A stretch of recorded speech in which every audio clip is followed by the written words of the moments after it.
Okay, we're talking to Hannah Elmore. Hi, Hannah. How Hi. are you? And you are with Learning Explorer. And what the heck is Learning Explorer? Okay, well, Learning Explorer Uh-huh. is trying to make teachers' curriculum management and lesson planning and lesson delivery simpler and take less time and be less of a headache. So how do you make lesson planning simpler and less of a headache? So we have a learning object repository. We have over 550,000 learning objects that are OER that for the past 20 years our team has been curating, reviewing, and rating. So only the highest quality OER is in here. And OER stands for? Open Educational Resources. And open education resources are a big deal right now because We think so. Yeah, because literally the question is like, who owns knowledge? Like nobody really should own the water cycle. It should be like open education resources for everybody, Totally. right? But the problem is that teachers find themselves going down this rabbit hole of Google.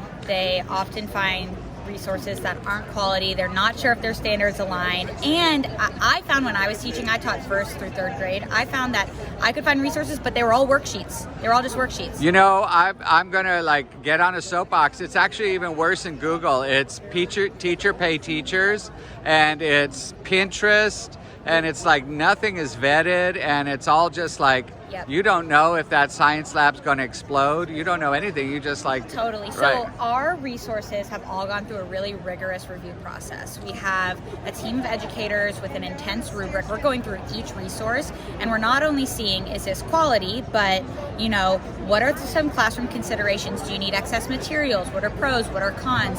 And then we tag the standards. So the TEKS, of course, in Texas. Okay, so give me an example. Let's Okay. give me one. That's a good example. So let's say I'm a ninth grade teacher and I'm trying to teach a lesson on ecosystems. Okay. So it's really all about the power of the search. On the left-hand sidebar, that's where you can start. And you're going to see first this provider box. So pretend this is your district. This is El Paso. Okay. Any curriculum that you guys house or that you've created, your scopes and sequences or whatever, that would go there. Uh-huh.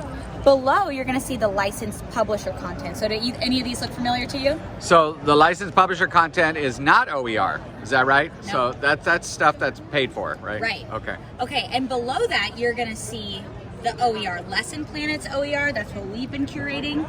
And then we also partner with Novation. So we have this two big powerhouse repositories of OER. Okay. The key, going back to what we were saying about selling air, is what we do is we break down the silos. So if you use HMH, we can ingest that in our enterprise solution, Right. and put that side by side with the OER so that when you're looking for a resource, you can see all of what's out there. So let's do like the standard one that I always do. Yep. Is the water cycle, because everybody knows Love the it. water cycle. So let's do the water cycle and see what Okay, pops up. so when I was in third grade, actually, when I taught third grade, I had a rap on the water cycle. If we have extra time at the end of the video, I'll do a couple lines. I for cannot wait for your rap on the water cycle. It's gonna be amazing. I'm- Okay, so I'm gonna filter for third grade. Okay. And I'm gonna click science, of course, but you can see we have under science all of these different. Right. So maybe I'll click earth science. And now I'm gonna go up here, and you can see if I keep going down, I could even fine tune the filter. We have all these resource types. That's what I was talking about with just worksheet after worksheet. Right. This has interactives, lab resources, gains. So we don't want just units, we don't- videos. We don't want just worksheets. I didn't like teaching that way. Worksheets suck. Student engagement is everything. We have the standards here that once you choose your grade level, they expand. And they're aligned to the Texas standards. Of I see. course. That's good. Yes. So yeah, if we go to science and we expand it, we can kind of just hover over each one. It'll tell me a little bit about each standard. If you don't have them memorized, some teachers do. You know, you can even go into instructional strategy. Maybe you have a flipped classroom, you're teaching small groups, even Lexile level, accessibility. So Right. you can really fine tune. You can really like get very into it. granular. Because like I said, we have 550,000 resources, so we need to narrow it down. So that is like going to Google. Yep. And when you get 550,000 So resources. now that we've narrowed it down, I'm going to go ahead. Oops, I can never spell it right when somebody's watching me.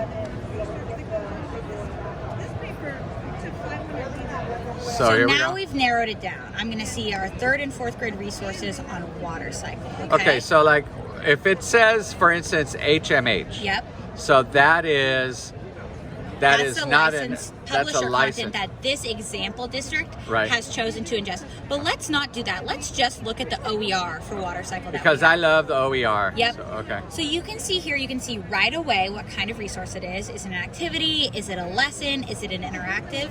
And our teacher touch is that for every single resource, when you click on it, you have this review. You have this summary of what it is, the concepts, the pros, the cons, the standards. We only have 4- and 5-star resources on here. A teacher would make an account. Yep. And then they can like lump everything together. They can make a library of all of their resources that they would use. So let's get into that. So what a teacher would do is, if I'm teaching on the water cycle, right. I'm going to go, so this is where all my resources popped up. Okay. I'm going through them. I'm seeing what I like. I go here and I'm going to create a folder. Okay. Now, you've got an account. You're already, okay. So now it's changed from a learning object repository into a curriculum management platform. Now I'm lesson planning. So this is my favorite part. I think this activity is super cool. So all I'm going to do is just drag it and drop it in to my playlist that I'm building. Okay, great. And this works with learning management systems like Schoology, for instance? So once you have your collection and you've built it out, what you do is you just assign it out. Whatever your LMS is, Google Classroom, Canvas will integrate with that, and it can be assigned to your students right through there. So That's you just awesome. assign a passkey. So then your kids get it automatically. You can assign it to your kids. Yep, and then this is what it's going to look like for students once they click on the link through the LMS. And you said Schoology, for instance, was your partner? Schoology, Canvas, Google Classroom. We also partner with Single Sign-On, so on the front end, Clever. Okay, so you're not just paying for the resource, you're paying for also the ability to create these, the account, the teacher's account, the ability to assign it within an LMS. Mm-hmm. You're also paying for, I'm assuming that if a teacher has an account, that stays in their library for as long as it becomes their whole curriculum management system. They can have all going from the units to the weeks to the individual lessons. And then one thing is that teachers can really kind of customize. So once they have their collection, this is a robust collection on ecosystems, they can add links or upload files that they might already have, right? Right. So they can really customize it here and make it their own. And so that's also what they're being able to do. What they're really paying for is having access to all of this OER, possibly side by side with the licensed content, right. But then being able to customize the OER in this kind of playlist that's going to be able to be easily assigned to their students. That's important, and right? Accessed.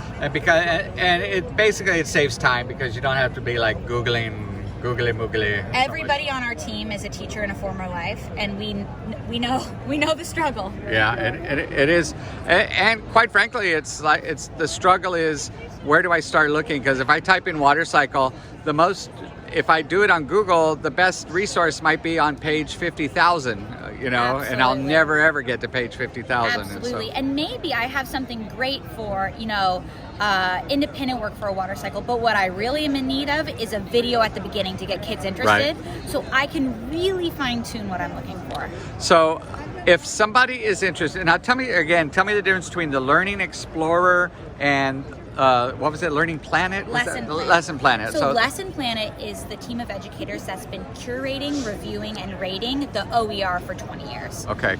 Somebody Explorer, should give them a break if they've been doing it for 20 years. They have been nonstop, no sleep, no food. You think they'd be tired by now? No, they're not tired. They love curating OER so much. Learning Explorer is the innovative platform. So Learning Explorer is the place where it happens. Oh yeah. Okay, so Learning Planet gets you there. The Learning Explorer is the learning object repository and the curriculum management. Okay, so if somebody's interested, Hannah, in all this, where do they go? Okay, well, they can go to lessonplanet.com, and then they're going to be able to go to our solutions and click on Learning Explorer to request a demo.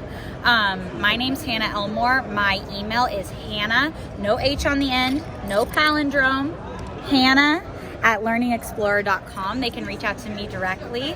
And Hannah, just roughly, I know that it changes from size of districts and all that but roughly, what's the cost here? Is it Okay, so $1 it's going to billion? depend on, we really pride ourselves on trying to work with your budget and being affordable for schools. What we do is a single school site, like a medium school, let's say, single site would be maybe around, let's say, ballpark $2,000. For a whole year? For a whole year subscription. Okay. But, good question, as we get into districts with multi-sites, or even, hey, we want to do this, but we want to commit to 2 years, it goes down site by site from there, discounted with multi-school discounts and multi-year discounts. So size makes a difference here. The bigger the bigger it is. El Paso's tiny, so that doesn't really apply to you tiny guys. little 56,000 students. Yeah, tiny. The other thing I wanted to mention is that in February we're doing a spring discount, 15% off Learning Explorer. Okay, and again they would go to lessonplanet.com. www.lessonplanet.com. Hannah, thank you for telling us. Can you do that rap? Okay. That's okay. I need kind of a beat. Okay. Wait, hold on. Started from the bottom on the ground, then evaporated and condensed into a cloud. Now precipitation's falling down. That's the water cycle, how water goes around. Okay. All right, Hannah, keep your job here at Learning Explorer. Just saying. Thank you. It was a good rap, but you know, I think that there's like some better ones out there. Gosh, okay. Thanks a lot. Awesome.